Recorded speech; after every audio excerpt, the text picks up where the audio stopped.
దేవుని యొక్క కృప అందరి మీద అధికముగా ఉంది. దేవుని కృప ఎక్కడుంటుందో అక్కడ ఏ కొదవ ఉండదు. ఆమెను చెప్పండి గట్టిగా, హల్లెలూయా. నీ కృప నాకు కావాలి, నీ కృప నాకు చాలును అని దేవుని కృప కోసం మనం ఎదురు చూడాలి. దేవుని కృప అపరిమితముగా ఎవరికైతే అనుగ్రహించబడుతుందో, దైవ కృప ఎవరి యందు అధికముగా ఉంటుందో, ఎంతగా మనం కృప పొందుతామో అంత సమృద్ధిగా మనం ఉంటాం. కాబట్టి అరుణోదయమున లేచి ఆయన కృప కోసం కనిపెట్టాలి. ఉదయకాలం దేవుడు తన కృపావార్తను మనకు వినిపింప చేస్తాడు. అరుణోదయపు ప్రార్థన యొక్క ఉద్దేశాలు ఏంటంటే, అరుణోదయమున దేవుడు కృపను కుమ్మరిస్తాడు.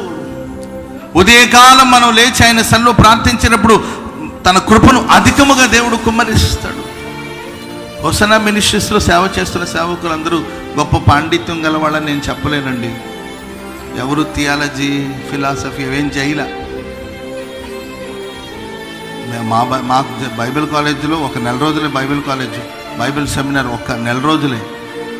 మాకు చాలా వరకు మోకాళ్ళ మీద నేర్చుకున్న అనుభవాలు. బైబిల్ గురించి చాలా క్లుప్తమైన విషయాలే మాకు బోధించారు.